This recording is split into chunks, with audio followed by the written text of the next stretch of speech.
मुर्गे की बिरयानी की दुकान थी, यहाँ काम करता हूँ मैं काले भाई के यहाँ। आज देखो मेरी हालत कैसी हो गई, तनख्वाह भी नहीं देने पा रहे हो और 100 की बिरयानी बेच रहे हैं। 3 बच्चे हैं मुझ पर, बीवी खत्म हो गई 8 दिन का लड़का छोड़ के। अब 4 महीने से बहुत परेशान हूँ मैं। अंडा ही बंद कर दिया, मच्छी बंद कर दी, बकरा ही बंद कर दिया, मगर हम कुछ बेच नहीं सकते। द लाइव टीवी, सच सबसे आगे। नमस्कार, द लाइव टीवी देख रहे हैं आप। आपके साथ मैं हूं आदित्य कुमार। इस देश में अल्पसंख्यकों को टारगेट किया जा रहा है, कोई मौका नहीं छोड़ा जा रहा है। अब उनके पेट पर लात मारनी भी शुरू कर दी गई है। उत्तर प्रदेश के मथुरा में मीट बैन होने के बाद अहमदाबाद नगर निगम ने भी मीट पर बैन लगा दिया, जिसके बाद हंगामा खड़ा हो गया था। और खबर यह है कि अब अहमदाबाद नगर निगम को गुजरात हाईकोर्ट ने बड़ी फटकार लगाई है। फटकार लगाई है और फटकार लगाते हुए कहा भी है कि आप तय करोगे कि हम क्या खाएंगे। कल का आप सड़क पर जो जूस मिलता है, कॉफी मिलती है, चाय मिलती है, इस पर भी बैन लगा दोगे।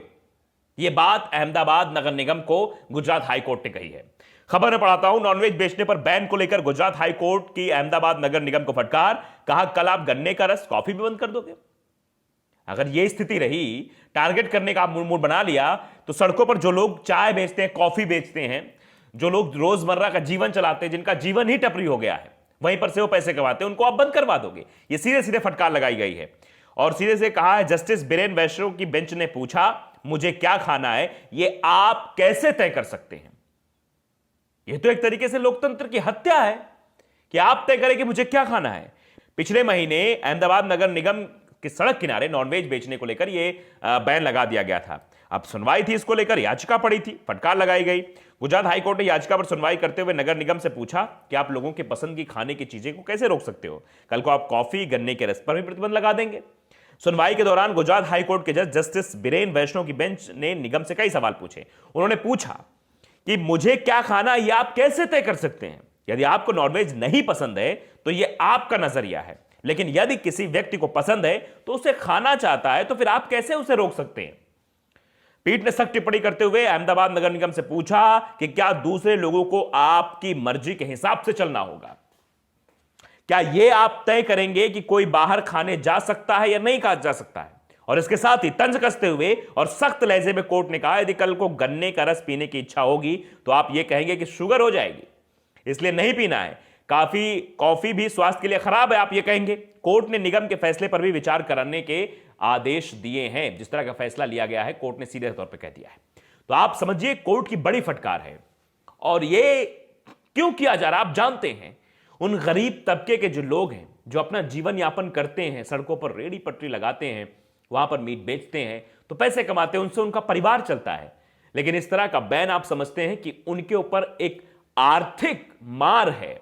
आप देख रहे हैं महंगाई कितनी बढ़ गई है और इससे कितने लोग बेरोजगार हो जाएंगे, सड़क पर आ जाएंगे कितने लोग। ऐसी स्थिति हो चुकी है। यह हम हवाई बातें नहीं कह रहे हैं। दरअसल मथुरा में भी बैन लगाया गया था, मथुरा में भी यह पाबंदी लगाई गई थी। उसके बाद स्थितियां क्या हुई हमको आपको बताते हैं। वहां पर शराब और मीट की बिक्री पर पाबंदी है और उसके बाद स्थितियां क्या बनी यह आपको दिखाना चाहते हैं। साक्षी जोशी जो कि पत्रकार है, वो मथुरा पहुंची। मथुरा में उन लोगों से उन्होंने बात करने की कोशिश की, जानने की कोशिश की कि आखिरकार वहां के हालात कैसे हैं। तो शख्स जो सामने आए, उन्होंने कहा कि अब ये काम कर रहे हैं, लोग आते हैं, कोई आ तो नहीं रहा, कोई सड़क पर आ गया है, कोई अब क्या करे। उसके पास स्थितियां ऐसी बन गई हैं कि वो बेचारा परेशान है। जरा आप एक एक शख्स की जुबानी सुन लीजिए कि सरकार ने कितना बड़ा प्रहार उन लोगों के ऊपर किया है। हमारी मुर्गे की बिरयानी की दुकान थी, यहाँ काम करता हूँ मैं काले भाई के यहाँ। आज देखो मेरी हालत कैसी हो गई, तनख्वाह भी नहीं देने पा रहे हो और 100 की बिरयानी बेच रहे हैं। 3 बच्चे हैं मुझ पर, बीवी खत्म हो गई 8 दिन का लड़का छोड़ के। अब 4 महीने से बहुत परेशान हूँ मैं। अंडा ही बंद कर दिया, मच्छी बंद कर दी, बकरा ही बंद कर दिया, मगर हम कुछ बेच नहीं सकते हैं। पुलिस के डंडे के ऊपर में हमने बंद करना पड़ा। क्या बना रहे? आलू बेच रहे हैं, दाल बेच रहे हैं। मेरे पास 90% हिंदू आता है। तो फिर उन लोगों को दिक्कत नहीं हो रही है? हो रही है, वो हमसे भी कह सकते हैं, वो हाई कोर्ट तो जा सकते हैं। वो इतनी भीड़ होती थी कि जगह नहीं मिलती थी यहाँ पे। बच्चे स्कूल जाते हैं, स्कूल से रुक गए। स्कूल से नाम कट गया है क्या? नाम कट गया, कहाँ से आएंगे पैसे। योगी आदित्यनाथ तो कह रहे हैं कि यूपी की 25 करोड़ जनता मेरा परिवार है। बाप के 2 बेटे होते तो दोनों बेटों को चाहेगा कि एक बेटे को चाहेगा। सब खुश हैं, लेकिन ये नेता लोग हैं ना, बेकार के आदमी, कि हमने फलाना में हिंदू में ये डायलॉग देते, उसी से आदमी पलट जाते। नेतागिरी के वोट अलग हो जाते हैं कि वो नहीं, अरे मैं तो हिंदू हूँ, मेरा राधे बढ़िया, वो कहता है कि मेरा अल्लाह बढ़िया, चलो आपस में गरीब आदमी मरते। 2 दिन पहले का ये ट्वीट है, साक्षी जोशी ने जो वीडियो डाला था, जो हम आपको दिखाया हमने, 8 दिसंबर को इन्होंने ट्वीट किया था 10:59 पर, और लिखा क्या था ये मैं पढ़ के सुनाता हूं। आज मथुरा में योगी जाने वाले हैं। उस वक्त योगी जी का दौरा था मथुरा में। मीट बैन के बाद इनकी बदहाली देखिए। हनीफ के बच्चों का स्कूल रुक गया, अब फीस के पैसे नहीं बचते। योगी कहते हैं यूपी की 25 करोड़ जनता उनकी परिवार है। खलील ने पूछा, एक बाप के 2 बच्चे होते हैं तो क्या वो एक से ही प्यार करता है? और नीचे लिंक दिया है उन्होंने, जो वीडियो मैंने आपको दिखाया है। आप समझिए कितनी बेबसी होती होगी, कितनी लाचारी होती होगी मन में, और ये सोचते होंगे कि आखिरकार किस प्रदेश में हम आ गए हैं।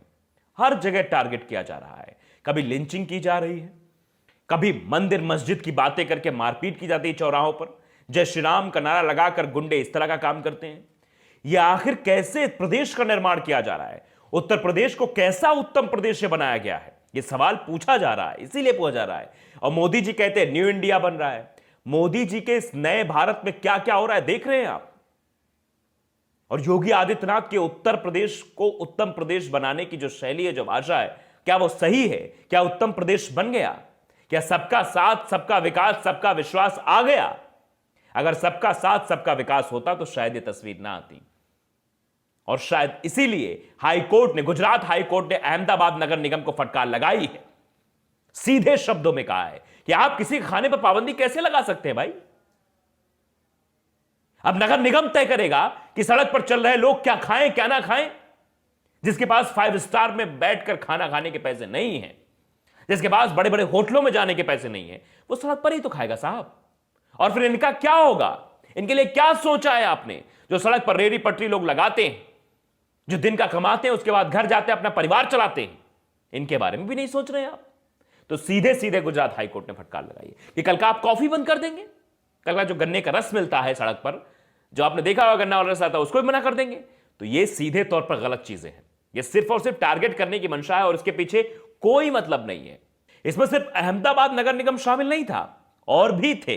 जान लीजिए आप, गुजरात के वडोदरा, राजकोट और भावनगर के बाद अहमदाबाद नगर निगम के नेताओं ने खुले मांस की बिक्री पर बैन लगाने की मांग की थी, जिसके बाद कथित तौर पर मांसाहारी व्यंजन बेचने वालों को हटाने का अभियान शुरू हो गया था।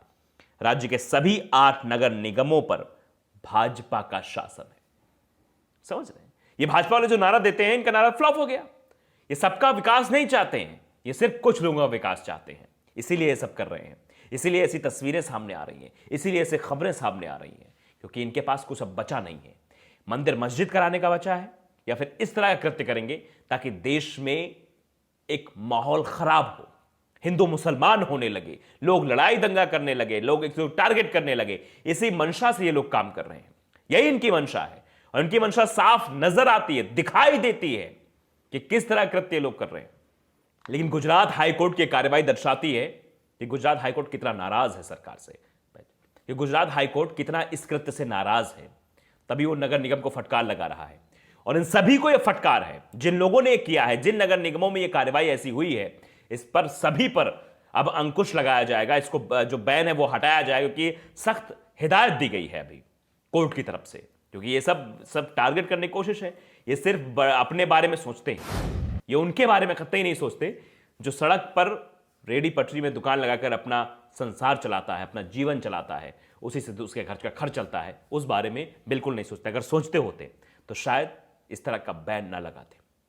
द लाइव टीवी को अगर आपने सब्सक्राइब नहीं किया है तो सब्सक्राइब जरूर करिए, बेल आइकन दबाइए, ताकि सच खबर आप तक पहुंचती रहे। नमस्कार। द लाइव टीवी, सच सबसे आगे।